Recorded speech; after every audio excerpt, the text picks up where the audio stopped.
খাদিজা নাই, আবু তালেব নাই, তায়েফে যে মার খেয়ে আসলেন, অন্তরটা একেবারে ভাঙা, আর মন বসে না, কিচ্ছু ভাল লাগে না। বিশ্বনবীর মনের ভেতরে হাহাকার। বিশ্বনবীর মনে হলো ডানে বায়ে দুনিয়ায় আমার মনে হয় কেউ নাই। বিশ্বনবী দুনিয়ায় বসে কষ্ট পায়, আরশের উপর থেকে এগুলো দেখে কে?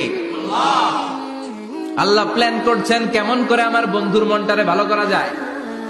বিশ্বনবীকে স্পেশাল সারপ্রাইজ দেওয়ার জন্য আল্লাহ প্ল্যান করলেন।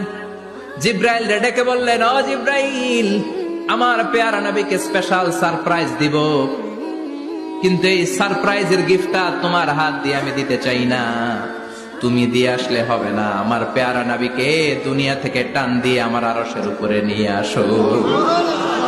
সাহিবুল মেরাজ, যেই নবীর মেরাজ হয়েছে আর কোন নবীর হয় নাই। এই মেরাজ করতে যে কত কাণ্ড, কত প্ল্যান প্রোগ্রাম আল্লাহর।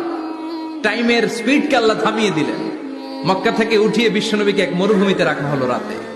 বললেন দোয়া করেন। দোয়া করে বিশ্বনবী বললেন, ভাই জিব্রাইল, এটা কোন জায়গা, কোথায় দোয়া করব?